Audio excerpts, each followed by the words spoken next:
I don't know what it was about that Wednesday morning. Maybe the way the sunlight slanted just right through the kitchen blinds, making the coffee steam look like smoke from a slow-burning fuse. I had just gotten back from a meeting with a warehouse client. Nothing big. Just a routine catch-up on inventory software they still didn't understand. I loosened my tie, kicked off my shoes at the door, and went into the kitchen, craving nothing more than a cup of bitter, hot black coffee. Something to push the chill out of my spine. That's when I saw it. The little red dot blinking on my phone like a heartbeat. One voicemail. Just one. I tapped it absently while stirring in half a spoon of sugar. Hazel always said I liked my coffee sad. I almost didn't register her name until the voice kicked in. No greeting. No hesitation. Just Hazel, sharp and cold. You're out of the family business, Luca. Expect a call from our lawyer. Then came Brielle's voice, her sister. Smooth and cruel in that polished PR tone. This is final. The board has moved forward. We wish you the best. That was it. No explanation. No apology. Just that. I stood there for a long second, the coffee mug trembling in my grip. I set it down slowly on the marble counter, afraid that if I blinked too hard, the whole house would shift under my feet. My heart wasn't pounding. It was still, like the breath before a freefall. I replayed the message. I had to be missing something. Maybe it was a prank. A cruel inside joke I wasn't in on. But no, it was real. Hazel's voice, perfectly rehearsed. Brielle, finishing the blow like a second shooter. It felt less like a decision and more like an execution. They'd practiced this. Sat somewhere with a notepad and rehearsed what to say and how to say it. They didn't even have the guts to call live. Just a message. Left at 10:42 a.m., time-stamped like a bullet casing. I didn't scream. That's what surprised me. I didn't smash the mug or call her back and demand an explanation. I just stood there, staring at the black coffee cooling beside me, until it matched the temperature of my chest. Hazel and I had been married for 8 years. Built a life, or so I thought. We had a routine, dinners every Friday, Sunday hikes in the fall, inside jokes about bad reality TV. We shared more than a home. We shared a company, a vision. Or at least I thought we did. Her family owned Mirabelle and Company, yes. But I had built my stake. I wasn't a hanger-on. I wasn't some pity hire married into the boardroom. I had sacrificed. And not just hours. I gave up weekends, holidays, entire chunks of myself, trying to keep that place running. And now, I was dismissed like an unpaid intern who overstayed his welcome. I stared out the kitchen window, watching leaves rustle in the wind. Somewhere in the distance, a lawnmower buzzed and a dog barked. The world didn't pause for heartbreak. It never did. My phone buzzed again. A follow-up text from Hazel? No. An ad for lawn fertilizer. Of course. I picked up my phone again. My fingers hovered over her contact. Hazel, my love. That's what it still said. I hadn't changed it since the honeymoon. My thumb hovered over the call icon. Then I switched to messages. My hands were steady, surprisingly so. I typed one word. Understood. That was all. No begging. No questions. No rage. Just a quiet acknowledgement of the bomb she'd dropped. I hit send. The message bubble turned blue. Read. Nothing more came. I stood there, still in my dress shirt, coffee forgotten, the voicemail still echoing like a slow poison. The air in the room felt heavier, thicker, like every molecule had turned against me. I sank into one of the kitchen stools and let the silence wrap itself around me. This house, this life, we built it together. Or so I thought. I remembered the night we signed our first deal. Hazel had popped a bottle of Prosecco on the porch, barefoot, dancing to music on her phone. She'd called me her quiet genius. Back then, it felt like love. Now, I wondered if it had always been performance. I thought of her father, the way he shook my hand when he retired. He said I reminded him of himself when he still gave a damn. He gave me 45% of the company not as a gift, but because I earned it. Worked for it. Now I was being cut loose without so much as a conversation. I reached into the cabinet for a glass, not coffee this time. Scotch. Neat. It was too early, and I didn't care. I took a sip and let the burn remind me I was still standing. My phone buzzed again. This time, I didn't look. That silence, mine, not theirs, would be the loudest thing I ever said. And they would hear it. Every single day. I met Hazel in a shared economics class during junior year. She was bold and sharp, always 2 steps ahead of the discussion. I sat in the third row with my notes in crisp order, content to let others talk. She noticed me because I didn't try to impress her. That's what she once told me on our second date. Everyone else performs. You just show up. Back then, it sounded like admiration. Now, I wonder if it was foreshadowing. After we graduated, Hazel took the spotlight with her sister Brielle, joining their father at Mirabelle and Company, a boutique logistics firm built by their grandfather and expanded by their dad. I didn't walk into the company through Hazel. I entered through the back door, operations intern, unpaid for the first 6 months. Hazel didn't even mention we were dating until the end of that year. I worked every angle: supply chains, vendor logistics, fleet efficiency. I was the guy people called when deliveries went wrong, when trucks broke down at 2 a.m., when warehouse managers missed quotas. I solved fires before they sparked. That was my skill, making the hard parts invisible. Hazel and Brielle were always at the front: brand launches, trade shows, news interviews. The face and the voice. Meanwhile, I was the hands, the unglamorous middle. When their father retired, he handed me something I never asked for: 45% of the company's shares. Everyone clapped. Everyone smiled. Hazel included. But the silence between us that night was heavy. "You know what this means," she said, sitting cross-legged on our bed. "You're not just the guy behind the curtain anymore." She meant it as a compliment. I heard it as a warning. The years that followed blurred into long nights and endless forecasts. I wasn't bitter. I believed in the mission. I believed in them. There were moments when it felt like a partnership. When Hazel would text me at 1 a.m., "We couldn't do this without you," and I'd smile in the dark. I held on to those little signs, because I thought I mattered, not just as her husband, but as her equal. But slowly, the seams began to pull. I started noticing changes in the board meetings, items skipped over, votes taken while I was working late in the dispatch unit. Financial projections didn't match internal trends. Budget decisions were approved without my review. I chalked it up to oversight. I didn't want to believe Hazel, my Hazel, was part of it. She'd brush me off with a kiss. "Let us handle this part, babe. You've done enough. You need to breathe too." But her version of breathing meant keeping me far from strategy. I was a fixer, not a visionary. I wasn't the polished speaker or the charming negotiator. I was the guy with spreadsheets and quiet solutions. That suited everyone just fine, until the moment they decided I no longer suited the company. The voicemail didn't hurt because it was abrupt. It hurt because it confirmed what I had been avoiding for months. I was no longer wanted. Not just as an executive, but as a partner. The marriage and the business were tangled together like wires behind a wall. And Hazel, with one message, cut through both. The part that stung the most wasn't that they fired me. It was that they didn't even pretend to value the years I gave them. They didn't soften the blow with a face-to-face conversation or a call filled with half-hearted regrets. They used a voicemail, like they were canceling a dentist appointment. I found myself standing in the company's empty executive lounge 2 days after the message. Nobody had officially removed me from the building yet. It was early, before 7 a.m., and the place smelled like polished oak and overbrewed coffee. I looked at the framed company photo from 3 years ago. Hazel stood in the center, Brielle on her right, and me, off to the side, barely visible behind one of the junior partners.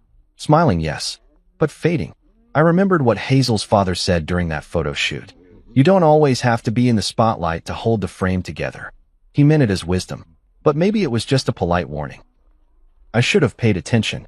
I returned home and sat in the living room, watching the ceiling fan spin. I thought about every moment I swallowed doubt. Every time I told myself, "It's not that serious. They'll come around." But they never did, because they never had to. I made it easy. I showed up, cleaned messes, fixed their mistakes, and never once asked for credit. I made myself essential, but not indispensable. And when people can't imagine losing you, they'll protect you. But when they know you'll stay no matter how you're treated, they stop trying. Hazel didn't even try. I opened my laptop that night and started digging through payroll ledgers, project timelines, my original shareholder agreement. I wasn't looking to retaliate. Not yet. I just needed to remind myself of the truth. I was part of this company. I gave it life when shipments stalled, when contracts broke, when morale dipped. I kept it breathing. Now they were acting like I never mattered. That I had been carried instead of carrying. But I wasn't going to scream or demand respect. No. I was going to find the margin where they tried to write me off, and I was going to rewrite it. Quietly. With precision. They thought I was just a numbers guy. They were about to learn what numbers can do when they're weaponized by the man who built them. I was eating lunch alone when I saw it. The restaurant was quiet, midweek lull, half full. I sat by the window, half focused on a grilled chicken sandwich I wasn't enjoying and scanning logistics reports on my tablet. The sunlight hit the glass just right, making the screen glare. So I set it aside, picked up my phone, and absent-mindedly opened Instagram. And there it was, right between a travel blogger's waterfall shot and an ad for custom watches. Hazel, smiling like betrayal tasted sweet. Brielle beside her, one hand raised mid-toast. And between them stood a man I had never seen before. Tall, confident, wearing a deep navy suit that probably cost more than my mortgage. The caption read, "A new chapter for Mirabelle and Company begins, with innovation and vision." I didn't blink. My thumb froze above the screen. The sandwich grew cold in my hand. Innovation and vision. I read those words over and over. They might as well have posted a video of them driving a knife between my ribs. So this was it. The replacement. The new partner. Not a single board memo. Not a single courtesy call. They moved on with the kind of speed you only achieve when you've been planning it for months. And I had been too blind, too trusting, to see the writing on the wall. My appetite disappeared. I closed the app and just sat there, the chatter of nearby tables fading into a muffled buzz. I was numb, but not surprised. That's what hurt the most. I'd seen the signs, but I'd filed them under temporary tension. I thought they'd pass, that we'd circle back. I didn't expect this permanent exclusion. I paid the bill in silence and left the restaurant. Back at home, the walls of the house I once called ours felt too wide. Hazel's touches were still everywhere. Throw pillows she obsessed over, succulents that somehow thrived despite my neglect, the scent of her lavender oil lingering near the stairs. I stood in the living room, phone in hand, and stared at her contact. I should have deleted it. I should have walked away. But something inside me, maybe the part that still needed to believe she could explain this, told me to call. She picked up on the third ring. "Well, look who remembered I exist," Hazel answered, her voice light but tight, like she was trying to sound unbothered. I could hear a faint hum of conversation behind her, glasses clinking, people talking. A celebration. Probably the same one from the photo. "What the hell is going on, Hazel?" I said, calm but cutting. She laughed softly. "Luca, don't be dramatic. Everything's just moving quickly right now." "Quickly? You brought in a partner without informing me. I still own 45%. Technically," she said, stretching the word like taffy. "But you've been disengaged. We needed someone with actual strategic direction." That word again. Strategy. Like I was some glorified clipboard holder. And then Brielle's voice chimed in, louder, closer to the phone. "You were always better at spreadsheets than steering the ship anyway, Luca. No hard feelings." I felt something break. It didn't crack loudly. It didn't shatter all at once. It just broke. Quietly. Like a tired thread giving way after holding too much for too long. I hung up without another word. No yelling. No arguing. They weren't worth the performance. Instead, I went to my office and pulled out a binder labeled Legacy Docs. In it were all my ownership documents. My copies of quarterly contributions.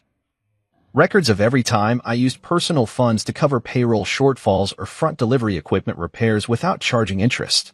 Every line signed by Hazel or Brielle. Proof, not just of my role, but of their dependency on me. For years, I told myself I was building with them, that we were a team. But teams don't cut you out behind your back. Teams don't toast to your replacement on Instagram while you're still paying property taxes on the company HQ. I poured a drink, sat down at the desk, and I stared at my name on those contracts like I was looking at a stranger. I didn't know how long I sat there, maybe 10 minutes, maybe 2 hours, but by the time I stood up, something had shifted in me. Not rage, not despair, something sharper, more focused.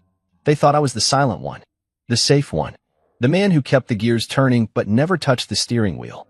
They built a brand on my back and decided it was okay to discard me like a placeholder in their narrative. But they forgot the most important rule in business. You never underestimate the man who keeps the books. I opened my laptop and created a new folder. Reclamation. Inside, I dropped scans of every signed contract, annotated emails, calendar invites showing my involvement in major deals, personal financial transfers, everything. I labeled each one meticulously. No flair, no emotion, just facts. The kind of facts that don't ask for attention, but command consequences. I didn't know exactly what I'd do yet, but for the first time since that voicemail, I felt like I could breathe again. Not because I had clarity, but because I had nothing left to lose. And men with nothing left to lose? They don't yell. They don't beg. They build. Quietly. Thoroughly. And when they're done building, they make sure the people who once toasted without them never drink easy again. Here's a strange kind of clarity that comes when you realize you've been invisible in your own life. I sat at the edge of her bed that evening, the light from the hallway catching on the framed wedding photo still hanging on the wall. Hazel was in white, delicate lace along her collarbone, laughing as I kissed her knuckles. I remembered that moment. It felt real then. She had squeezed my hand before the photographer clicked, a little signal that we were in this together. I used to look at that photo when days were hard, when the work felt like drowning. Now it just felt like a staged lie. The signs had been there all along. I just hadn't wanted to see them. The late-night meetings I was never looped into. It's just branding stuff, she'd say, pecking me on the cheek like a pat on the head. The board votes scheduled without me. Oh, we assumed you were too buried in logistics, Brielle would explain, sipping her matcha like it was a cure for guilt.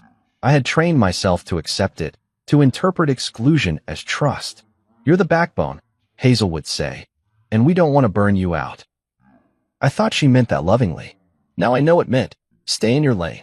But I didn't just stay. I gave. I poured myself into every corner of that company. The late fees I quietly paid off from our joint account when the fulfillment warehouse flooded. The bonuses I suggested we delay when we had a down quarter, except I still made sure payroll hit on time. The branding deal that nearly collapsed when a distributor pulled out? I called in a favor from a supplier I met 5 years ago, salvaged the entire shipment route, and never once asked for public credit. I was the behind-the-scenes husband, the man who held the camera instead of posing for it. Hazel and Brielle liked to call me their safety net, the one who caught problems before they reached them. They said it like a compliment. But what's a net, really? Something stretched thin, something used and walked across. And when it rips, they replace it. I walked through our house that night and saw the story I'd ignored. Everything in here bore Hazel's taste: sage green walls, framed quotes about ambition and power, minimalist furniture that somehow never felt comfortable. I'd learned to fit into her aesthetic, just like I'd learned to shrink into my role at the company. It wasn't resentment I felt. It was embarrassment. Embarrassment that I'd mistaken proximity for partnership. Because I truly believed we were a team. That every sacrifice I made, working 70-hour weeks, skipping holidays, not pushing back when Brielle steamrolled over my projections, was for our future. Our shared empire. But it wasn't. I was building their dream, funded with my sweat, my savings, and my silence. I remember one winter when we almost missed payroll. Hazel panicked. She looked at me like the floor had vanished under her heels. I said nothing. Just opened my private account and wired enough to cover every staff member, down to the weekend janitors. I didn't want applause. I just didn't want our people to suffer. She kissed me hard that night and called me her hero. Now she's toasting new partners in dresses I haven't seen her wear in years. I walked into my office and pulled open the drawer with the manila folders. One of them was labeled contingencies. Inside were invoices I'd fronted for outsourced fleet management, hazmat compliance training I paid for out of pocket, and debt restructuring paperwork from a year ago that I'd handled while Hazel was in Turks and Caicos with Brielle for a wellness retreat. None of this had been glamorous. None of it had ever been mentioned on social media or in shareholder letters. But every time the company made it through a rough quarter, it was because I had been plugging the holes underwater while they stood on deck waving to investors. It was strange. I didn't feel rage. I felt power. Quiet, steady power. Because I knew something they didn't. They thought I was just the husband, the fixer, the man who didn't speak unless asked a question. But I had everything documented. Everything. They had faces and flair. I had the foundation. And the thing about foundations? You never notice them until they crack. I sat at my desk and opened an email draft addressed to no one. A way to think out loud. I am not disposable, I typed. I am not an accessory to your image. I am the reason your image was ever stable. I didn't send it. I didn't need to. Because for the first time in months, I saw myself clearly. Not as the husband in the background. Not as the co-founder left off the press releases. But as the one man holding all the receipts. And if they wanted to pretend I didn't matter, fine. I could vanish. But I'd make sure when I did, the silence I left behind would be the loudest sound they'd ever hear. I didn't go to war. I went to Miriam. It was a quiet Thursday when I pulled into the underground parking garage of Whitestone Legal. My hands weren't shaking, though I expected them to be. Everything that had happened should have made me furious, should have had me pacing, shouting, unraveling. But instead, there was this eerie calm. Like something inside me had gone still to make room for precision. Miriam Graves had been a rising legal star when we met 5 years ago. She was launching a niche startup to help small logistics firms handle cross-state compliance. She needed expertise in operational modeling. I gave her my nights for 3 weeks straight. No fee, just goodwill. She called me a logistics surgeon in an email once. I never deleted it. Now, I needed her scalpel. Her office looked like something from a legal drama: tall glass windows, steel gray bookshelves, a wall of framed accolades that were somehow tasteful and intimidating at once. Miriam stood when I entered. Sharp suit. No nonsense. But the second she saw my face, her expression softened. "Luca," she said, gesturing toward the seat across from her. "I was wondering when you'd call." That sentence landed like a weight. She already knew something was wrong. Of course she did. I didn't waste time. I opened the leather folder I had carried in and spread out the contents like evidence on a courtroom table. Contracts, transaction logs, signed approvals, emails, the paper trail of my sacrifice. She flipped through the documents in silence, eyes scanning, highlighter dancing. When she got to the shareholder agreement, the one Hazel's father signed before retiring, she paused. Her lips tightened. 45%, she murmured. And no retraction clause without mutual consent. "You're still very much in this company." I nodded. They left a voicemail. Her brow lifted slightly. "They what?" I tapped my phone, hit play. Hazel and Brielle's voices spilled out into the office like ghosts from another life. Miriam listened with her arms crossed, expression unreadable. When it ended, she leaned back, exhaled slowly, and stared at me. "They're either incredibly stupid or incredibly confident you won't push back." "I've never been the loud one," I said. She tilted her head. "Then maybe it's time you make some noise." I stared at her, weighing that. Making noise had never been my style. I built quietly. I solved problems without drawing attention. But this wasn't about pride anymore. It wasn't about revenge either. It was about making sure they never erased me again. "I don't want to go back," I said finally. "Not to the company. Not to her." Miriam nodded. "Then let's talk about leaving. On your terms." She explained it with clinical precision. I didn't need to fight them in court. I could sell, not to them, but to someone who would force their hand. A private venture fund, she said, could buy out my shares and enforce corporate accountability. No yelling, no lawsuits. Just a clean, strategic extraction with devastating consequences for anyone who wasn't playing by the rules. She already had someone in mind. "They specialize in ownership transitions," she said. "Think of them as corporate vacuum cleaners. Ruthless, tidy, and thorough." That was exactly what I wanted. I gave her permission to initiate contact, and before I left, she said something that stuck with me. "Luca, they thought they were cutting you off. What they actually did was light the match under their own foundation. Most men in your position would be out for blood. But you? You're out for closure. That's dangerous. In the best way." I left her office without a backward glance. The next few days moved quickly. The fund, named Sable Grove Partners, was sharper than I expected. They asked for everything: documented roles, financial history, digital access to the company's books. I gave them all of it. Quietly. No announcements. No warnings. Just a surgical upload of truth. What struck me most was how simple it was. No fireworks. No screaming matches or angry boardroom showdowns. Just lawyers and numbers. And with every file I handed over, I felt something loosen inside my chest. It wasn't just business anymore. It was cleansing. Hazel still hadn't called.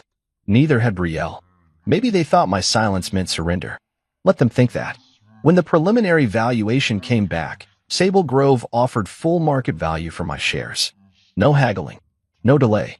They wanted my stake clean and fast. I sat in Miriam's office the morning I signed the final documents. She watched me carefully. "You sure you're ready to be done?" she asked. I looked down at the contract. I think I was done the moment I hit play on that voicemail. The pen felt heavy in my hand. Not because I doubted the decision, but because it was final. This wasn't just walking away. This was ending the chapter before they could rewrite it without me. I signed, page after page, name after name. When it was over, I stood. Miriam extended her hand. "They won't see this coming." "Good," I said, because I didn't either. That night, I went home and poured myself a drink, not out of grief, but ritual. I sat on the back deck. The city lights faint in the distance and finally replied to Hazel's voicemail. One word. Understood. No venom. No fear. Just a seal on the silence. And somewhere deep in the dark, I knew what was coming next. The silence was about to get very, very loud. I didn't tell anyone when I signed the papers. No announcements. No press release. Just me, Miriam, a stack of contracts, and a pen that glided smoother than I expected. Selling my 45% stake in Mirabelle and Company should have felt like cutting off a limb. Instead, it felt like closing a door I hadn't realized was open for too long. The buyers, Sable Grove Partners, moved quickly. They didn't waste time with pleasantries or inflated egos. They saw what I saw. A valuable company being mismanaged by people more interested in image than infrastructure. Once the ink dried, the silence settled in. But it wasn't an empty silence. It was weighted, like a storm cloud too still to trust. I went home, changed into a plain gray t-shirt and jeans, and walked into the kitchen where Hazel's ceramic mugs still hung from the rack she insisted on installing. I made myself tea instead of coffee, cum instead of caffeine. My phone was on silent, screen down on the counter. I didn't want any distractions when I sent the message. I pulled up the voicemail again, Hazel and Brielle's voices, stiff with rehearsed authority, and played it once more. You're out of the family business, Luca. Expect a call from our lawyer. Brielle's voice followed, polished and smug. This is final. I stopped the playback, closed my eyes, and exhaled. My thumb hovered over the keyboard. Understood. The message felt like closure. I had sinned. I didn't expect a response. Not right away. Maybe not at all. They had gotten what they wanted, hadn't they? Or so they thought. They'd cut me out, pushed me aside like a file they no longer needed on the server. The last thing they'd expect was to wake up and find the locks changed. That night, I slept better than I had in months. I didn't dream about the office, about Hazel's cold stares or Brielle's dismissive smirks. I didn't replay meetings where I'd been muted or overruled. My body finally understood it wasn't being held hostage anymore. By morning, the silence cracked. The first sign came not from Hazel, but from a mutual contact, Jordan, the CFO I'd brought on 2 years ago. He was the first to text, "Hey man, did you approve the Sable Grove acquisition? I thought you were still on hold with the audit committee." I stared at the message for a moment, then smiled faintly. The ripple had begun. Sable Grove had done their homework. They weren't buying goodwill, they were buying leverage.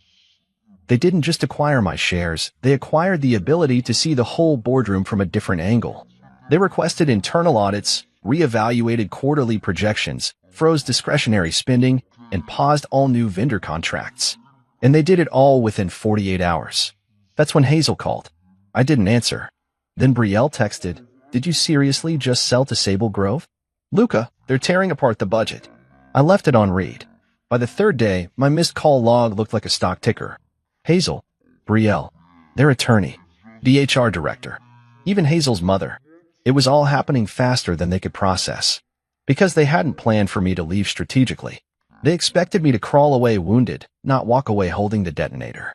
I finally answered on call 93. Hazel's voice was frantic, stripped of her usual composure. "Luca, you can't do this. You didn't even give us a chance to eat." "To what?" I asked calmly. "Explain after the fact? You sold your shares to vultures," she hissed. "They're threatening to restructure the entire company. They're looking at everything, old budgets, travel expenses, vendor payments." "Good," I said. "Maybe they'll find what I found." There was a pause. Then Brielle's voice cut in. "We didn't mean to push you out like that, Luca. We were just trying to move fast." "No, you meant it. You wanted me quiet. Gone. Erased. You wanted my silence without earning it. Now you're going to learn what silence costs." Hazel exhaled like she'd been punched. "You never wanted revenge. That's not who you are." She was right. I didn't want revenge. I wanted respect. And when that wasn't an option, I chose consequence. "I'm not coming back," I said, final and clear. "I'm not interested in undoing what's done. You made your move. I made mine." I hung up before they could respond. Not out of anger, but to preserve what little grace I had left. The next few days were a blur of second-hand updates. Sable Grove appointed their own CFO to conduct an internal review. They asked tough questions, ones that Hazel and Brielle weren't prepared to answer. Travel reimbursements flagged. Inflated contractor fees questioned. Bonuses issued during negative quarters red flagged. And then came the internal memo. I wasn't supposed to see it, but I did. A former assistant forwarded it to me. The subject line read, Mirabelle and Company, Phase 1 Restructuring. The content was short, clinical, cold. Effective immediately, Sable Grove will initiate performance-based staff assessments. All C-suite decisions will be temporarily frozen. An operational efficiency audit will commence Monday. Translation? They were cleaning house. And I wasn't there to stop it. Not because I couldn't, but because I chose not to. The house they tried to kick me out of? I sold it, with termites still in the walls. And now the new owners were bringing bulldozers. The first call came at 6:14 a.m. I was brushing my teeth when the screen lit up. Hazel. I didn't answer. I just let the buzzing stop while I leaned over the sink, spit, rinsed, and stared at myself in the mirror. There were new lines under my eyes. I looked older than I felt, but calmer, too. Solid. I watched the phone go dark again on the counter. Then it rang again. Hazel. Then Brielle. Then the office line from Mirabelle and Company. By the time I made coffee and sat at the kitchen island, the screen had 20 missed calls. I scrolled through them absently, like flipping through pages in a magazine I didn't care to finish. I set the phone to silent and poured maple syrup on my toast. Ate slowly. Enjoyed it. The next time I checked, the number was up to 42. By mid-afternoon, 92. Calls, voicemails, texts. Some panicked. Some pleading. Most angry. The kind of frantic chaos that only happens when people realize too late that the floor beneath them was never theirs to stand on. I finally picked up the 93rd. Luca. Hazel's voice cracked across the line like someone was shaking her. Luca, you have to talk to me. I said nothing. They're freezing our accounts, she rushed on. Our marketing funds, our discretionary budgets, everything's locked. They're asking for invoices I've never even seen. Brielle's voice jumped in from the background. They're talking about breach claims. Do you understand what you've done? I sipped my coffee. You made it clear. I wasn't part of the business anymore. I figured I should act like it. That's not what we meant, Hazel snapped. I smiled to myself. You said it in a voicemail. There was a long pause on the line. I could hear Hazel breathing, shallow and uneven. You sold to people who were digging into every detail of our operations, she said, voice lower now. They've already suspended 3 department heads. They're threatening to reverse our Q2 bonuses. They're looking at things we did for morale. For the brand. For yourselves, I said calmly. Not for the company. Brielle's voice sharpened. You've always been petty. You think you're so noble, but you waited until we made a move to strike back. No, I replied. I waited until I realized you'd never see me as more than a spare tire. You only needed me when something went flat. Hazel tried again, gentler this time. We were under pressure, Luca. Things moved quickly. Maybe we made a mistake. But this is cruel. No, I said again. This is math. Actions have costs. You dismissed me without a conversation. You replaced me in a press post. You never even asked what I wanted. She was quiet. I didn't want revenge, I continued. I wanted to be respected. You didn't give me that. So I gave myself the closure you never offered. There was nothing else to say. I hung up. This time, I didn't feel angry or sad. I didn't feel triumphant either. It wasn't victory. It was confirmation. That my silence had weight. That my absence had teeth. I took a walk to clear my head, phone left behind. The late afternoon breeze cut through my shirt and pulled at the edges of my thoughts. I walked past the shops Hazel used to drag me into, eco-home boutiques with overpriced vases, skincare spots with walls of rosewater and glass. I remembered how she used to talk to the owners like she was mentoring them. I'd just stand behind her, holding the bags. The invisible husband. Back then, I thought that was love. Now I knew it was positioning. When I got home, there were 11 new voicemails. I didn't listen to any of them. I forwarded them to Miriam instead. Sable Grove had already begun their full operational audit. Miriam had warned me. Once the documents were reviewed, the fallout would be brutal. She wasn't exaggerating. Hazel and Brielle had run parts of the business like a trust fund hobby. Their branding trips to Napa, Paris, Santorini, masked as global strategy tours were all being reviewed. Expense reports were riddled with personal costs. Some staff had received double bonuses. There were vendor contracts approved without cross-signatures, some of which linked back to friends of Brielle, who'd been quietly overcharging the company. I'd seen the signs. I just hadn't known how deep it went. And now? They were panicking because the man they pushed out had been the only one holding it all together. Later that evening, I poured a glass of bourbon and stepped out onto the balcony. The sky was darkening, streaked with orange and violet. My phone buzzed once more. This time, I answered. Hazel's voice was different, smaller. They're going to dissolve the board, she said. Sable Grove's cleaning house. Good, I replied. They want me to take a leave of absence. You should, I said. You need time to remember what actual work feels like. Another silence. I didn't want it to end like this, she whispered. Neither did I. I hung up again. The last words I spoke that day were to myself. You wanted to erase me. Now you're learning what it feels like to be erased. And the truth is, the numbers never lie. But people? They lie to your face. Then they cry when the truth shows up in a tailored suit holding a balance sheet. The audit reports came in like a slow flood, one file at a time, each more damning than the last. Miriam sent me the first summary in a password-protected email titled, Findings, Phase 1.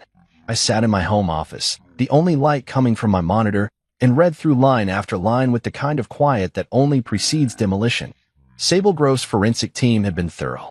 They weren't just looking for errors, they were digging for deception. And they found it in every corner of the business I'd once helped hold upright. The first red flag was the travel budget. Over 18 months, nearly $430,000 had been funneled into global expansion initiatives, most of which were luxury retreats, influencer summits, and private excursions to wine regions that had nothing to do with logistics or operations. Photos posted to Instagram had long been scrubbed or archived, but expense reports told the truth. Betrayal was the biggest offender. She'd been submitting overlapping invoices, booking through her personal assistant and again through the company card. Duplicate entries, slightly altered descriptions. A hotel listed as client meeting venue in one file and leadership wellness stay in another. One resort in Tulum even had a spa receipt billed under market research, Latin America expansion. I remembered that trip. She came back tanned, laughing, talking about the emotional energy of quartz. I hadn't questioned it. I should have. Hazel's name came up next. Not in grand fraud, but in silent approval. She'd co-signed half the reimbursements. Backdated others. Forwarded payment emails with the phrase, clear this for optics, but flag as internal. What that meant in practice was, don't ask questions, just make it disappear. The buyers found it all. The breaches weren't just technical, they were strategic. They had created a shell of a company with designer veneers and hollow books. And my quiet, invisible contributions? The money I wired during bad quarters? It had covered the shortfall, paid off vendors, padded payroll when marketing drained the reserves. My sacrifices had funded their facade, and now the buyers had receipts. Miriam called me 2 days after the full audit dropped. They're preparing breach of fiduciary duty claims, she said.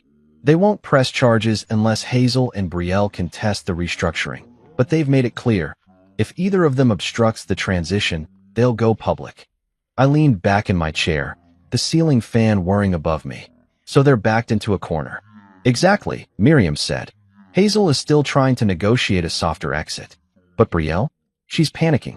She called the auditors yesterday and accused them of harassment. I couldn't help but laugh. She thought branding could save everything. I said, you can't hashtag your way out of an audit. They've also asked me to relay something, Miriam added. The board wants to meet with you. Not for decisions. For clarification. Historical record. Your name is on too many foundational documents for them to close this chapter without your version. I stared at the phone. They want to understand how it got this bad, she said. They already know, I replied. They just didn't want to believe it. That night, I opened the shared drive that housed every internal project from the last 6 years. I didn't need access anymore. Sable Grove had full control. But I looked anyway. Some part of me needed to see it again. To look at what I helped build before it was buried under spin and smiling faces. I found an old proposal Hazel and I wrote together. An internal development roadmap from 4 years ago. The title page had both our names. The tone was optimistic. Clear goals. Honest projections. That version of us had been real, once. Before ego. Before image. Before Betrayal convinced Hazel that emotion had no place in leadership and that I, with all my practicality and quiet, wasn't a partner, just a placeholder. They'd made their choices. And now, it was their turn to be scrutinized. Hazel texted me again the next morning. Can we talk? I'm not defending everything, but there's context you don't know. I didn't respond. A few hours later, Another message came through. This one from Brielle. You've made your point. You've embarrassed us enough. Just remember, if you had spoken up, none of this would have happened. You stayed silent until it benefited you. I stared at her words for a long time. Silence. That was the weapon they gave me. That's what they mistook for weakness. They never noticed that I'd been documenting everything. Not out of malice. Out of habit. I believed in records. Accuracy. Accountability. They gambled on the assumption that I wouldn't fight back. What they didn't count on was that I wouldn't need to. I didn't have to sabotage them. They were already standing on a house of glass. Overdrawn accounts, false confidence, and the illusion of control. All I did was pull my weight out from under the structure. And it collapsed. I didn't hate them. That was the strangest part. I didn't wish them suffering. I just wanted them to see me. To realize that while they curated the image, I carried the burden. Hazel once told me, after one of our best quarters, "You're the safest man I know." I remember smiling then, thinking it was a compliment. Now I know what she meant. Safe meant invisible, predictable, easy to overlook. They built their empire on my shoulders and called me dependable. But the moment I stepped away, they found out what I'd really been. Essential. The final notice came on a rainy Tuesday, delivered by a courier with tired eyes and a rain-speckled envelope. I already knew what was inside before I opened it. The return address read her name in bold print, Hazel Mirabelle Cross. No company logo, no apology, just the raw formality of someone who'd once shared my pillow, now submitting documents to end a shared life. I didn't cry. I didn't even blink. I sat at the dining table where we used to host quiet dinners, her candlelit centerpieces still shoved in a drawer somewhere, and unfolded the papers. Petition for dissolution of marriage, citing irreconcilable differences, accompanied by a supplemental claim for emotional distress and reputational damage due to unexpected and aggressive divestment actions by respondent. She had made it sound so clinical, like we weren't lovers once, like I hadn't spent years defending her decisions, biting my tongue at Brielle's entitlement, covering company debts, and believing in her brilliance even when it came at the cost of my own. She didn't mention that, just that I'd made her look weak. I slid the papers aside and sat back in my chair. The thunder rumbled outside, low and distant, like a war too far gone to stop. This wasn't a rupture. It was a burial. We weren't just ending a business or a marriage. We were laying to rest the illusion that either had ever been mutual. Mirabelle and Company had been officially dissolved a week earlier. Sable Grove dismantled it piece by piece. The logistics core, the contracts I'd cultivated, the vendor relationships I'd maintained, those were salvaged and absorbed into a leaner division under new leadership. The name Mirabelle was removed from every document, every title, every digital footer. The brand was gone, the logo scrubbed, the social media accounts deleted or archived. Brielle had been fired. Hazel was placed on unpaid leave pending the results of Sable Grove's breach of duty review, which, Miriam informed me, was already leaning toward public censure unless she agreed to withdraw completely and sign a non-disclosure agreement. The legacy they'd been so desperate to control, it had been dismantled in weeks. And all I did was sell. Not because I wanted to burn it all down, because I was tired of pretending I mattered to people who only needed me when the roof leaked. Grief came in strange waves. It wasn't loud or violent. It was quiet. A fork in the sink that used to be hers. An empty toothbrush holder. A recipe note left in the margins of our shared cookbook. Add cinnamon for warmth. H. I stared at that scribble longer than I should have. There had been warmth once. And laughter. And belief. But it had all been buried beneath ambition and control. We didn't lose each other overnight. We drifted slowly, steadily, pretending the distance was just temporary. I told myself her coldness was stress, that her silence was focus. But deep down, I knew. I had known for months, maybe years. She saw me as reliable, not exciting, solid, not brilliant, steady, not necessary. And once I stopped serving her narrative, I was expendable. I didn't contest the divorce. Miriam offered options. We could challenge the distress claim. We have leverage. I declined. What was the point? Let her write the ending she wanted. I had already started a news story. The last time I saw Hazel was in a conference room, 2 weeks before the papers arrived. She wore a pale blue blazer and no makeup. Her hands trembled when she reached for the coffee the assistant offered. I almost didn't recognize her without the armor of confidence. She looked at me like she didn't know where to start. "Do you hate me?" she asked, finally. I didn't answer right away. I watched her, the woman I once built a life around, now sitting across from me like a stranger wearing a costume made from memories. "No," I said. "I just don't respect you anymore." Her eyes welled, but she blinked it back. "You didn't even give me a chance to explain." "You explained with a voicemail," I replied. "You made your decision. All I did was believe you." She nodded, looking down. "We were supposed to build something lasting." "We did," I said. "You just didn't like that I held the foundation." That was the last real conversation we had. She sent a follow-up email a week later. "I hope someday we can talk without lawyers in the room." I didn't reply. The strangest part of grief is not the moments when you feel broken. It's the moments when you feel nothing at all, when you look at the ruins and feel no urge to rebuild. Just a quiet acknowledgement that you've survived the collapse. That was me now. The house was quiet. My life was simple. No more board meetings. No more explaining my worth. No more dinners where my ideas were nodded at and then ignored. Hazel had her silence. So did I. Only mine had peace in it. I looked at the signed divorce papers one last time before sliding them into a file drawer labeled Closed Chapters. A formality. A signature. A funeral with no flowers. No music. Just truth. And truth, when you finally stop fighting it, doesn't need ceremony. It just needs to be accepted. Now I live in the quiet. The kind that doesn't feel empty, just honest. My house sits on the outskirts of Charlotte, nestled between pine and maple, tucked far enough from the main road that visitors hesitate at the gate. That's how I like it.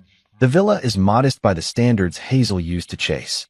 One floor, broad windows, no marble, just warm wood, clean lines, and space that breathes.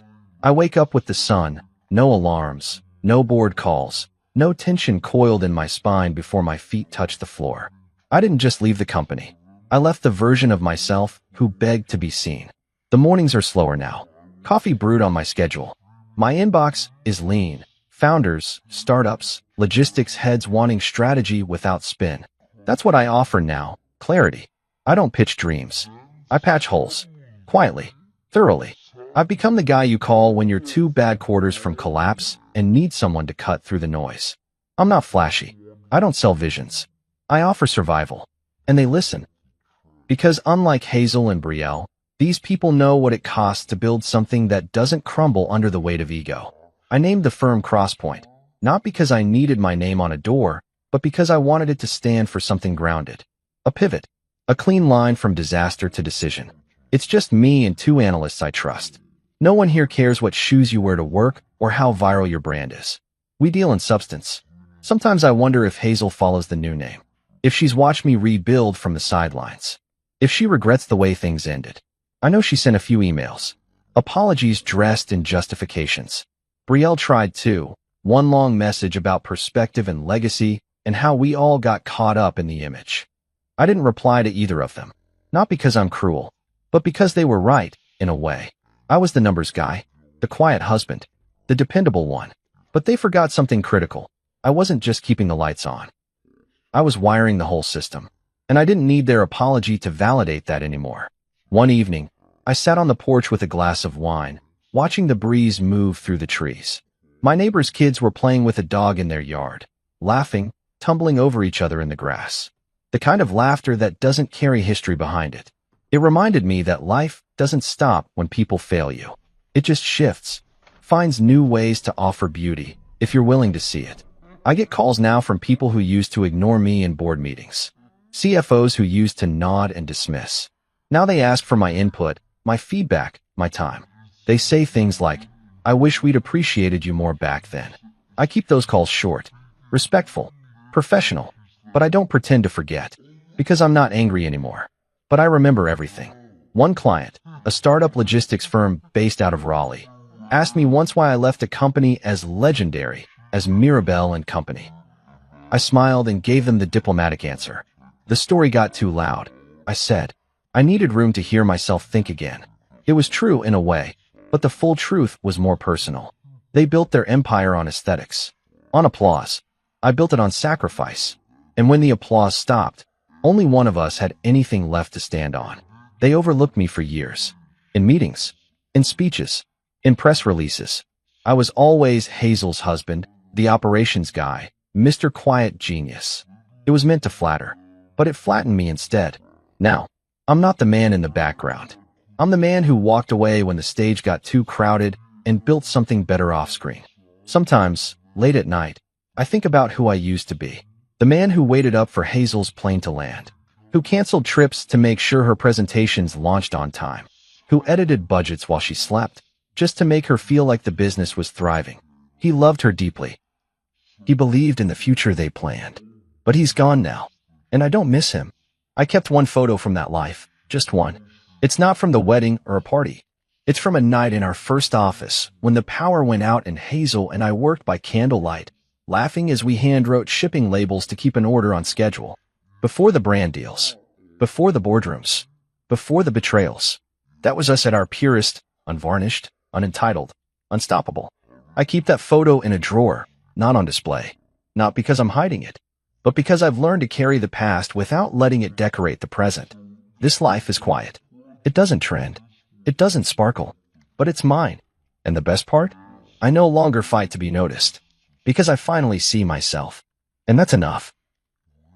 I've always believed in letting actions speak louder than words, and perhaps that's why I never felt the need to announce my achievements to the world, especially not to Anna, my wife. To her, I was just David, her husband who brought home an average paycheck and lived a quiet life. She never asked too many questions about my work, and I never volunteered information. That was fine by me. The less she knew, the less she could weaponize if things ever went south. For context, I'm the CEO of a mid-sized company, a position I earned through years of hard work, discipline, and more sleepless nights than I care to admit. But I've never been one to flaunt titles or boast about success. I preferred to let my work define me rather than my title. Anna never showed any interest in my professional life, assuming I was just another regular employee in a sea of office workers. That suited me just fine. You see, when we got married, I didn't hide my career from her. I just didn't make it the center of our relationship. I wanted to be seen as more than my job, to build something meaningful with her that wasn't tied to material wealth or status. But over the years, I realized Anna wasn't the person I thought she was. Her priorities shifted, and with them, so did her attitude toward me. She started treating me like I was just a supporting character in her story, someone she could lean on when convenient and dismiss when I wasn't needed. My quiet nature became a target for her criticism. She'd call me passive, unambitious, even lazy at times. Little did she know the hours I put into building a business that provided for her every want and need. I didn't mind her misunderstanding me, at least not at first. I figured everyone's entitled to their opinions, and maybe I hadn't done enough to show her the depth of my efforts. But her dismissive tone grew sharper, her words cutting deeper. What started as small criticisms snowballed into full-blown disdain. And through it all, I stayed silent, absorbing her jabs like a sponge, hoping the storm would pass. But storms don't just pass. They grow until something breaks. Anna never asked me about my work, but she had no problem talking about hers, often comparing our contributions as if I was slacking off while she carried the weight of the household. I wanted to tell her about the sleepless nights, the endless meetings, the pressure of running a company, but something held me back. Maybe it was pride, or maybe it was a subconscious test to see if she could appreciate me for who I was without the flashy title. Spoiler alert, she couldn't. And so, I played the role of the quiet husband, the one who never made waves, never contradicted her. It wasn't because I lacked the confidence to speak up, I just didn't see the point. Actions, I reminded myself, always speak louder than words. Looking back, I wonder if I should have set the record straight sooner. If I had told Anna who I was and what I did, would it have changed the way she treated me? Or would it have made things worse? These questions lingered in the back of my mind, but I never found the answers. Instead, I let her build her version of me in her mind, a foolish husband, as she liked to call me. Little did she know, the foolish husband she dismissed so easily was the man pulling strings she couldn't even see. And one day, she would come to learn just how wrong she had been. But by then, it would be too late. I wasn't just her husband, quietly putting up with her tantrums. I was David, the boss, the provider, the one who kept everything afloat. And soon, she would realize that. But for now, I let her live in blissful ignorance, oblivious to the storm that was brewing on the horizon. Actions, I reminded myself again, always speak louder than words. It didn't happen overnight. The cracks in our marriage started small, like hairline fractures that most people wouldn't notice at first glance. But over time, they widened, deepened, until they became impossible to ignore. At first, Anna's dismissive tone and sharp remarks stung, but I brushed them off. Marriage isn't perfect, I told myself. Everyone has bad days, and sometimes those bad days spill over into the people you care about. But with Anna, the bad days became the norm. Her words weren't just sharp. They were calculated, designed to undermine me.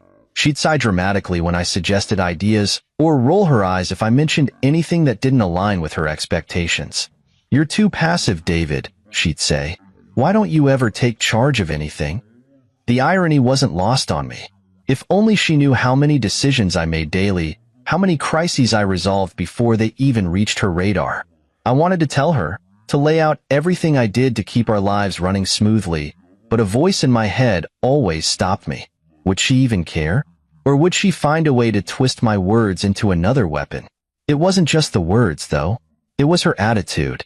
Anna carried herself like she was the only one holding our marriage together, like she was the glue, and I was just a piece of the furniture she happened to own. She'd talk about her contributions to the household with pride, listing off expenses she covered as if she were balancing the national budget. "Do you know how much I had to spend on groceries this week?" she'd say, waving receipts in my face. "You wouldn't survive a day without me managing this house." I wanted to tell her about the monthly budget I meticulously planned, the accounts I balanced to ensure she could shop without worry, but I didn't. Not because I was afraid, but because I realized something crucial. No explanation would ever satisfy her.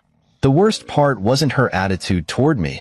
It was her lack of regard for the life we were supposed to be building together. She spoke as though the marriage was hers alone, something she carried on her shoulders while I sat idly by. There was no acknowledgement of partnership, no sense that we were in this together. And then there were the comparisons. Oh, the comparisons. She loved to remind me of what her friends' husbands were doing. "You know, Rachel's husband just got promoted. He's the VP of his company now," she'd say, glancing at me with thinly veiled disappointment. I wanted to laugh every time she said something like that. Rachel's husband? A VP? I could buy his company if I wanted to, but I kept that to myself. The comparisons weren't about ambition or success. They were about control.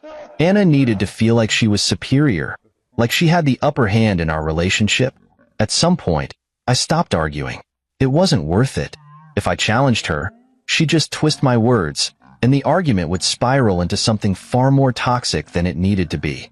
So, I became quiet, not defeated, but observant. I watched her, listened to her, and cataloged every slight, every insult, every dismissive comment. And through it all, I wondered, how did we get here? When did the woman I married become someone who saw me as a burden instead of a partner? I still held on to hope back then. Hope that maybe she was just stressed, or that something external was causing her to lash out. But as time went on, it became clear that this wasn't a phase. This was who she was, and who she had decided I was. A man who wasn't worth her respect. It's strange, isn't it? How you can love someone and still feel like a stranger in their presence. That's how I felt with Anna. I loved her, or at least, I loved the version of her I thought I knew. But the person she had become? That person was a stranger, and I didn't know how to reach her. So, I stayed quiet. I kept my head down and did my job, both at work and at home. I let her think she was in control because, at the time, I thought it was easier that way. But deep down, I knew the truth. The marriage was a facade, and sooner or later, something would happen to shatter it completely. And when it did, I'd be ready. I always knew Anna's temper was like a lit fuse, short and volatile. But nothing could have prepared me for the explosion that came one fateful evening. It started like any other day. Work, dinner, and the subtle tension that had become the norm in our house. I was sitting in the living room, exhausted after a long day, while Anna flitted around the house, muttering under her breath about something that was apparently my fault.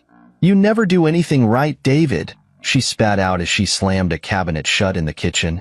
I didn't even bother asking what she was referring to. After years of hearing the same refrain, it had lost its sting. I stayed quiet, letting her vent, hoping she'd tire herself out. But that night, she wasn't going to let it go. She marched into the living room, arms crossed, and fixed me with a glare that could have melted steel. Are you just going to sit there like a lump? Do you ever take initiative in anything? Or do you enjoy being useless? She snapped. I looked up at her, calm as ever, and said, Anna, what exactly do you want from me? If you tell me what's wrong, I can help. That was the wrong thing to say. It always was. She didn't want help. She wanted a fight. What I want is a husband who doesn't act like a fool. You're always so passive, so clueless. Do you even care about this family? Or are you just here for the free meals? I felt my jaw tighten, but I kept my composure. I care about this family more than you realize, I said evenly. She laughed, actually laughed, and shook her head in disbelief. Care? You don't even know what that word means, David.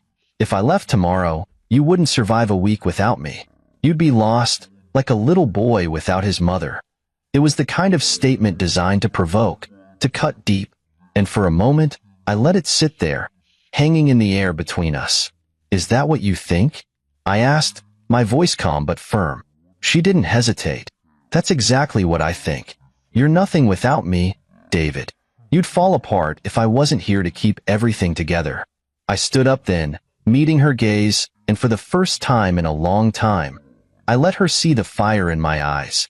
All right, I said simply. If that's how you feel, then I'll leave. She blinked, caught off guard. What? You said I wouldn't survive without you. Let's test that theory, I said, heading toward the bedroom to pack a bag. I could hear her sputtering behind me, trying to process what was happening. David, don't be ridiculous. You're not actually leaving. Stop being dramatic. But I didn't stop. I grabbed a small suitcase, threw in a few essentials, and walked back into the living room. Anna was standing there, arms still crossed, but her confidence was faltering. You're really doing this? Over a stupid argument? She asked, her voice rising. I zipped up the suitcase and looked at her. This isn't about an argument, Anna. This is about respect, or the lack of it. You've made it clear how you feel about me, and I think it's time I stop pretending it doesn't matter. She opened her mouth to respond, but no words came out. For once, she was speechless. I walked past her, suitcase in hand, and paused at the door. Take care, Anna, I said, and then I left. As I walked down the street, the cool night air hitting my face, I felt something I hadn't felt in years, freedom. I didn't know what the future held, but for the first time, I wasn't afraid of it. I wasn't running away. I was reclaiming myself. The morning after I left, I felt an odd mix of relief and apprehension. I had walked out of a marriage that had been eroding for years, and while I wasn't second-guessing my decision, I was curious to see how Anna would react. Would she apologize? Call me? Or would she let her pride dictate her response? Either way, I wasn't about to bend. That day, I decided to throw myself into work. I arrived at the office early, greeted my assistant, and dove into a mountain of tasks. For once, the office felt like a sanctuary, a place where I was respected, where people valued my contributions. It was a sharp contrast to the way Anna treated me, and it reaffirmed that leaving was the right choice. By mid-morning, the office buzzed with the usual energy. Meetings, emails, phone calls, it was business as usual. But things took a turn when my assistant, Sarah, popped her head into my office. David, there's been a slight commotion in the conference room, she said, her tone cautious. A commotion? I asked, looking up from my laptop. She nodded. Your wife, Anna, is here. I froze for a moment, processing her words. Anna was here? At my office?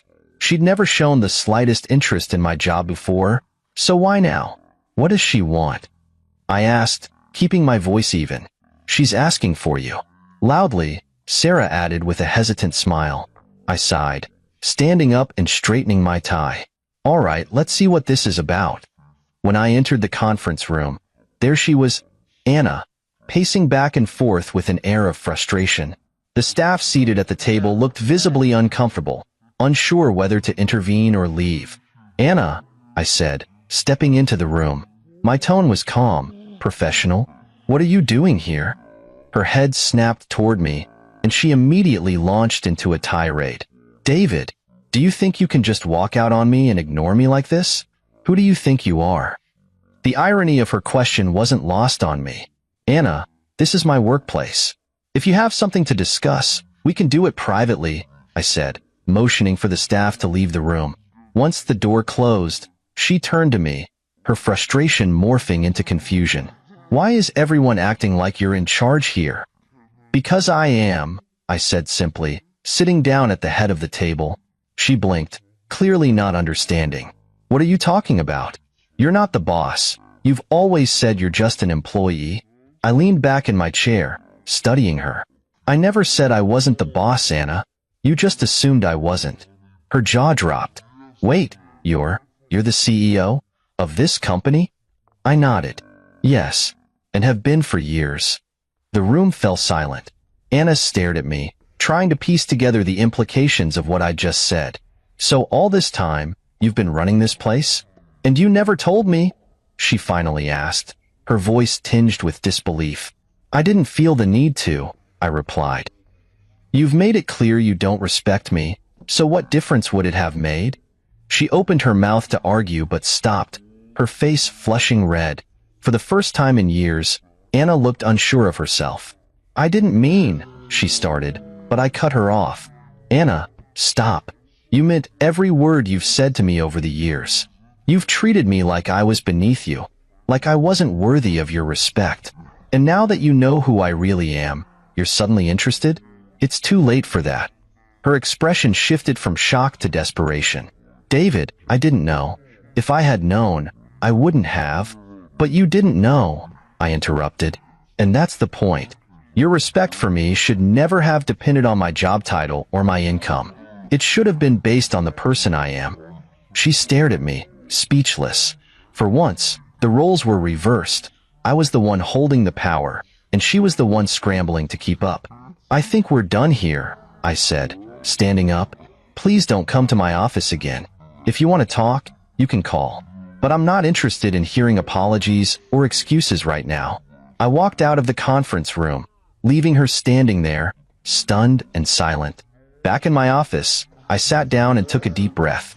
I had expected Anna to react poorly when I left, but I hadn't anticipated her storming into my workplace. Still, I felt a strange sense of satisfaction.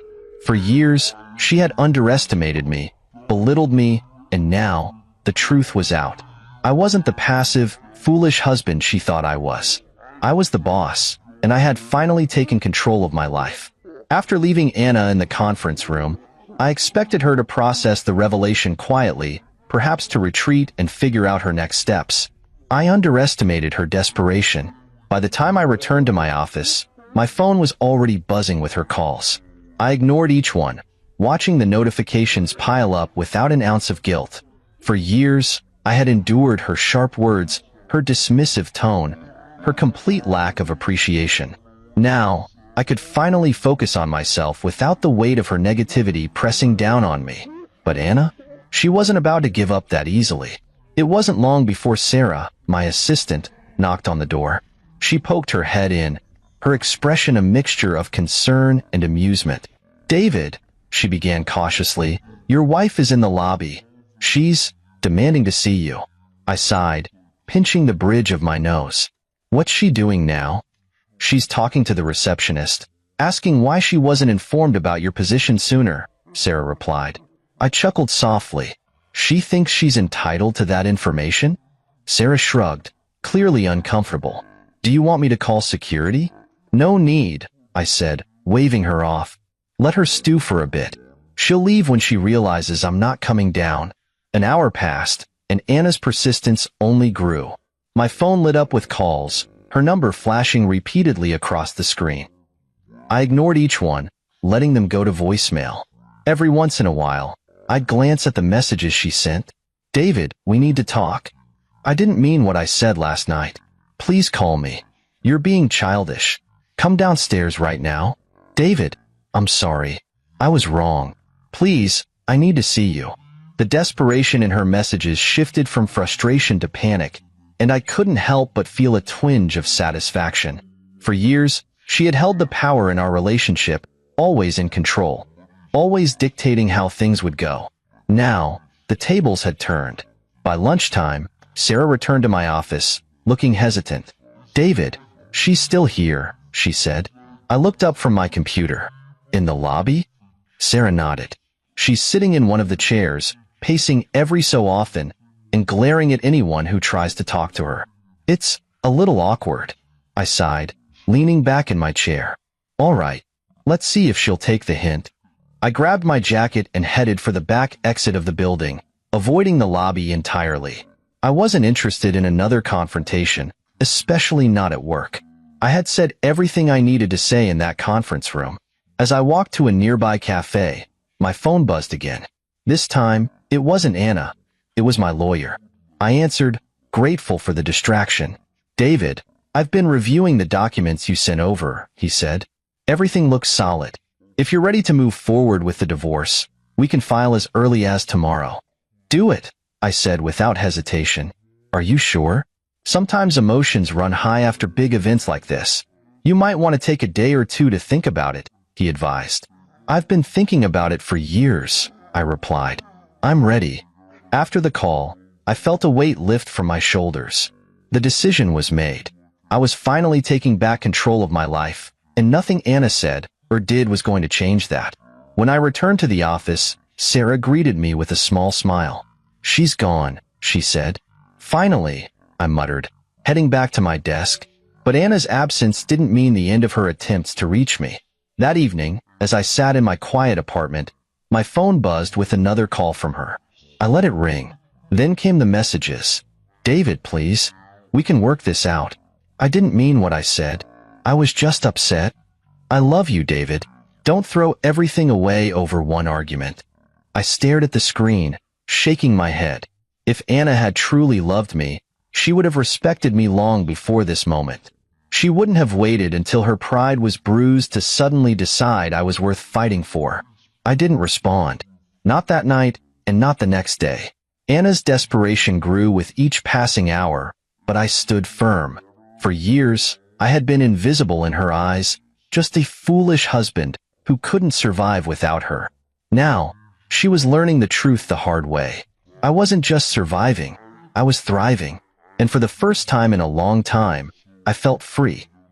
By the third day, Anna's desperation had reached a fever pitch. My phone was a constant source of buzzing and ringing, calls, texts, voicemails, all from her. She was relentless, her messages swinging wildly between pleading, angry, and downright pitiful. I could almost predict the pattern. One minute, she'd beg for forgiveness, and the next, she'd lash out, blaming me for everything. "David, I know I said things I didn't mean. Please call me so we can talk. You're seriously ignoring me like a child? Grow up and face me." "I'm sorry. I'll do better. I'll change. Just come home, please." I read every message without responding. Not because I didn't care, but because I couldn't allow myself to be dragged back into the toxic cycle. Anna wasn't apologizing because she truly understood what she'd done wrong. She was panicking because she'd lost control, and she couldn't handle it. Work became my sanctuary during this time. In the office, I was respected, valued, and most importantly, in charge. My team had no idea what was happening in my personal life, and I intended to keep it that way.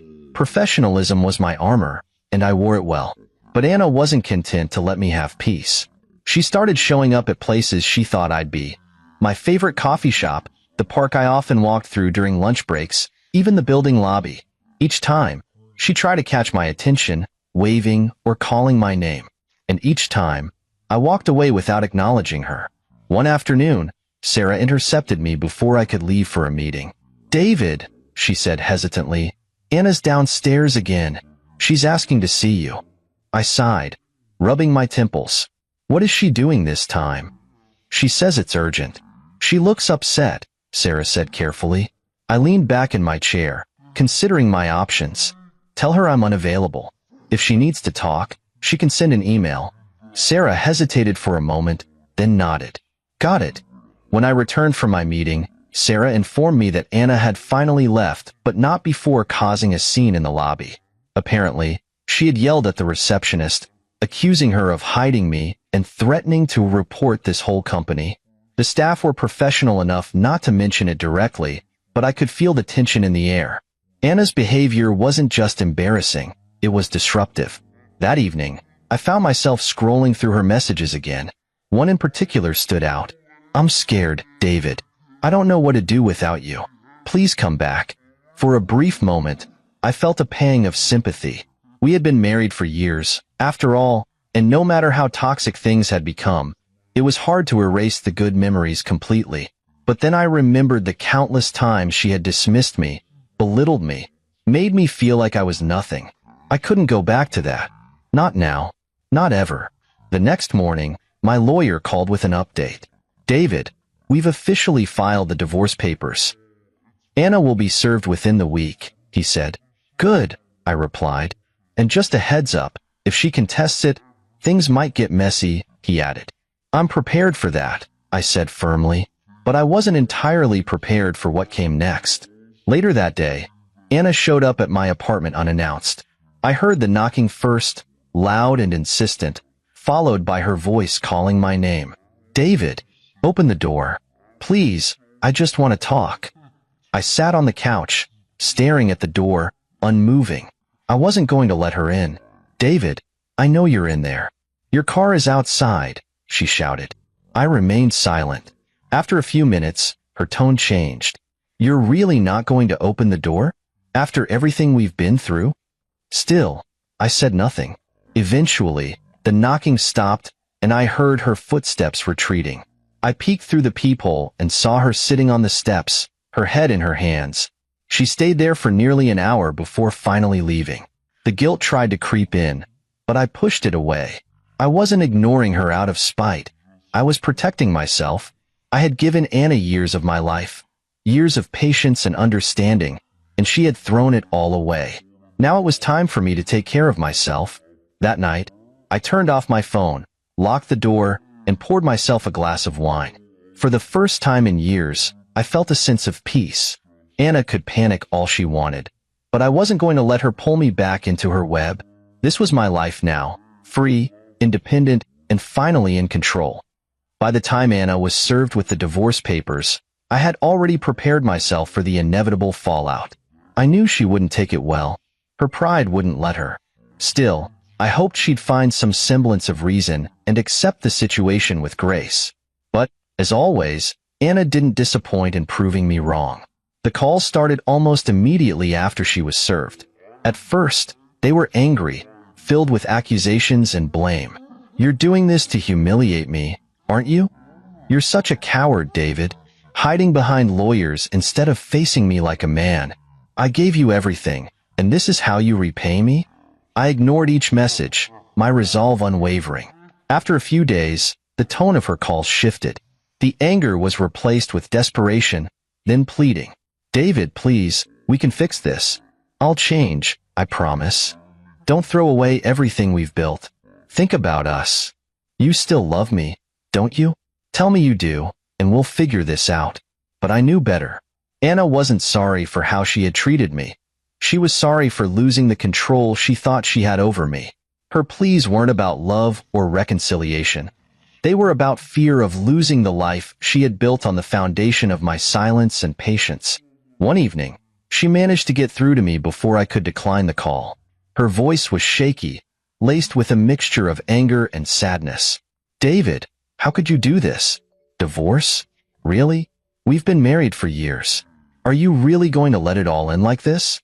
I took a deep breath, keeping my tone calm. "Anna, it's already ended. It ended the moment you decided I wasn't worth your respect. This isn't something I decided overnight. It's been a long time coming." "You're overreacting," she exclaimed. "Every couple fights, every marriage has its rough patches. You don't just quit when things get hard. This isn't about rough patches, Anna.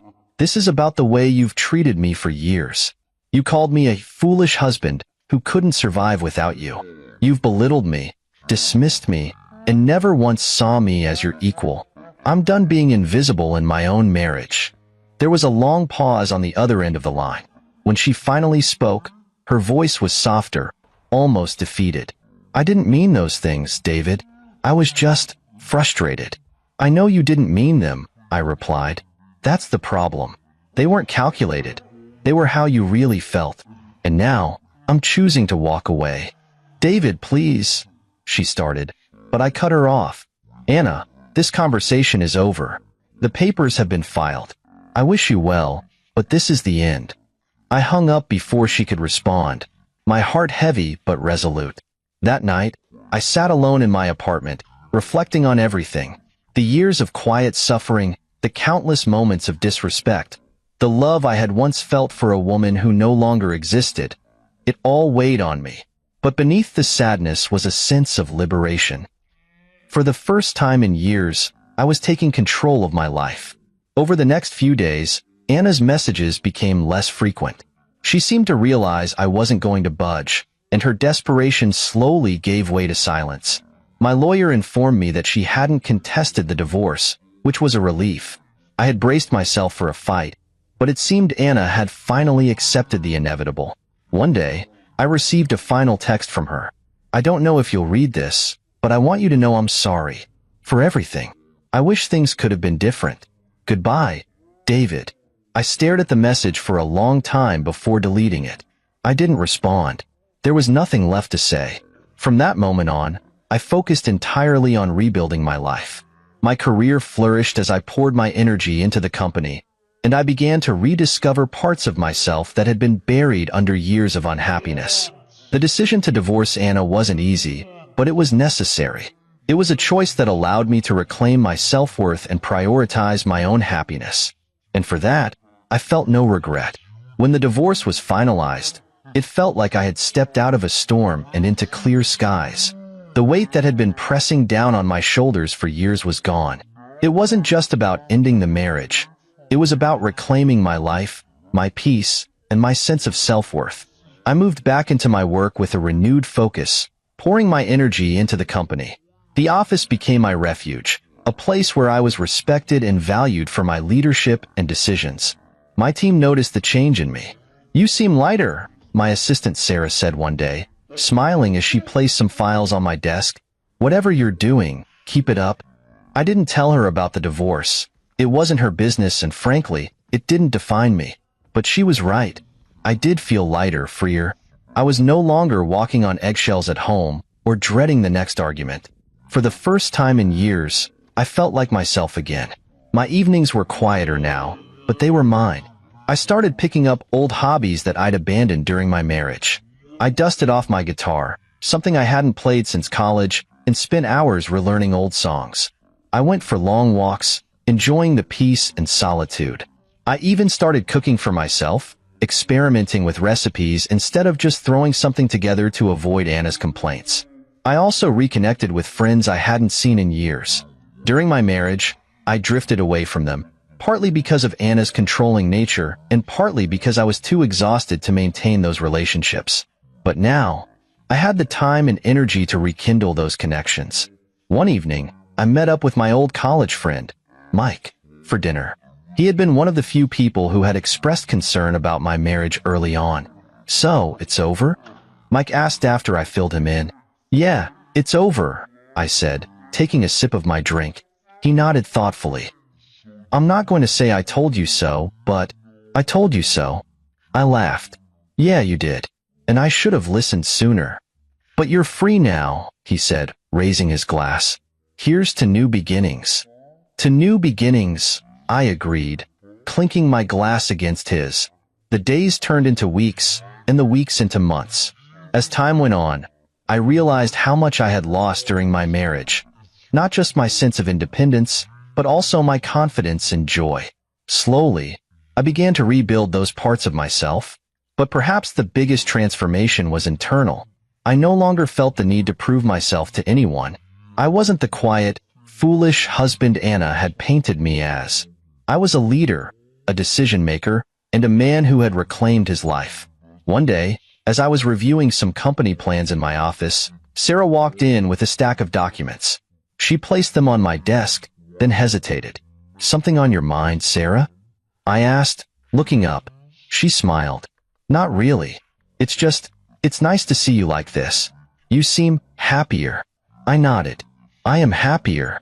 She nodded back, satisfied, and left the room. Her words stayed with me. I was happier. For the first time in years, I felt like I was living for myself instead of bending to someone else's expectations. Every now and then, I thought about Anna, not with anger or bitterness, but with a sense of closure. I hoped she had found peace in her own way, just as I had. But I knew one thing for certain. I didn't miss her. This was my life now, a life I had rebuilt on my own terms, and I was finally at peace with that. I thought about Anna less and less as time passed. My days were full. Work kept me busy, old hobbies filled my evenings, and reconnecting with friends gave me the social life I'd sorely missed during my marriage. But then, one day, I heard from someone unexpected. My assistant Sarah knocked on my office door with an uncertain expression. "David, there's someone here to see you." She didn't have an appointment, but she said it's urgent. "Who is it?" I asked, already suspecting the answer. "Anna," Sarah said hesitantly. I sat back in my chair, momentarily at a loss. It had been months since I'd last spoken to her, and I wasn't eager to change that. Still, curiosity got the better of me. "Send her in," I said, though my voice betrayed none of the unease I felt. When Anna walked in, I barely recognized her. She looked different, frazzled, thinner, like she hadn't slept in days. Her once proud posture was gone, replaced by a hesitance I'd never seen in her before. "David," she said softly, her eyes scanning the room. I nodded toward a chair across from me. "Have a seat." She sat down, fidgeting with the strap of her handbag. For a moment, neither of us spoke. Then she took a deep breath and said, "I know I'm the last person you want to see, but I needed to talk to you." I leaned back, crossing my arms. "What's on your mind, Anna?" She hesitated, as though trying to find the right words. I wanted to say I'm sorry. For everything." I raised an eyebrow, waiting for her to continue. "I didn't realize how much I was hurting you until you were gone," she said, her voice trembling. "You didn't deserve the way I treated you. I was selfish, and I took you for granted." Her words were unexpected, but they didn't have the impact she might have hoped for. I'd spent too many years waiting for an apology like this, only to realize that it wouldn't change anything. "Why now?" I asked, my tone calm but firm. She blinked, caught off guard. "What do you mean? Why are you apologizing now? Because you feel guilty? Or because you realized what you lost?" Her face fell, and I saw the truth written all over it. She wasn't here because she had suddenly grown a conscience. She was here because she was struggling without me. "I don't know how to answer that," she admitted, her voice barely above a whisper. I nodded. "That's what I thought." "David, I'm trying," she said, her tone growing desperate. "I want to make things right. I want us to try again." I shook my head. "Anna, there's no going back. What we had, it's gone. You destroyed it, piece by piece, every time you dismissed me, insulted me, and treated me like I was less than you." Tears welled up in her eyes, and for a moment, I felt a pang of sympathy, but it wasn't enough to change my mind. "I've moved on," I continued. "I'm happy now, Anna. Happier than I've been in years. I'm not going to jeopardize that by going back to a relationship that drained the life out of me." Her tears began to fall, but she didn't argue. Instead, she nodded slowly, as if she'd finally accepted the truth. "I understand," she said, her voice shaky. I wanted you to know that I regret everything. And I'm sorry." I nodded, keeping my expression neutral. "Thank you for saying that." She stood up, clutching her handbag tightly. "I won't bother you again, David. I promise." I watched as she walked out of my office, her shoulders slumped, her head down. And for the first time, I felt nothing. Not anger, not sadness, not pity. Just nothing. Anna's regret came too late, but it didn't matter. I had already moved on. That evening, as I sat on my balcony with a glass of wine, I thought about how far I'd come. My life was my own now, free from the weight of a toxic relationship. Anna's regret was hers to carry, not mine. I smiled to myself, the cool night air brushing against my face. For the first time in a long time, I felt completely at peace. Weeks after Anna's visit to my office, I thought I had seen the last of her. My life had settled into a rhythm of peace and productivity, and I was fully focused on the future. Then, out of nowhere, I received a letter in the mail. No return address, just my name written in neat, familiar handwriting. Curiosity got the better of me, and I opened it. Inside was a short, handwritten note. David, I know you've moved on, and I respect that. But there's something you need to know about our time together. I made mistakes, and one of them was keeping a secret that I thought would protect us both. It's not my place to carry it anymore. You deserve the truth. Check the enclosed envelope. I hope it gives you closure. Hannah. At first, I dismissed it as another attempt to pull me back into her web of manipulation. But then I saw the smaller envelope tucked inside, sealed and marked with my initials. Against my better judgment, I opened it. Inside was a hospital document. My eyes scanned the words, and my breath caught in my throat. Under my name was a declaration I never expected to see, 99.9% match father. My hands trembled as I read the rest of the document, trying to make sense of it. It wasn't Martin's name on the form. It was someone else's. A child I didn't know existed. The date on the form matched the early years of our marriage, a time when I had been too buried in work to notice much else. My mind raced, piecing together fragments of conversations and moments I had dismissed as inconsequential. Had Anna hidden a pregnancy from me? Had she given up the child without telling me? I called my lawyer immediately, forwarding the document and asking for an investigation. Days later, the truth came to light. Anna had been pregnant in the first year of our marriage. But the child wasn't missing. They had been placed for adoption, a decision Anna had made without consulting me. When confronted, Anna admitted everything. I thought you wouldn't want the responsibility, she said over the phone, her voice hollow. I thought I was doing what was best for both of us. But I see now I was wrong. The revelation left me shaken but resolute. Anna's choices had robbed me of something precious, but they also reinforced the truth I had come to accept. She and I had never been partners. I decided to track down the child, not to disrupt their life, but to ensure they knew the truth about where they came from. It wasn't closure I had sought, but in uncovering this final secret, I found a deeper purpose. Sometimes, the end of one story is the beginning of another, and this one, it was mine to write.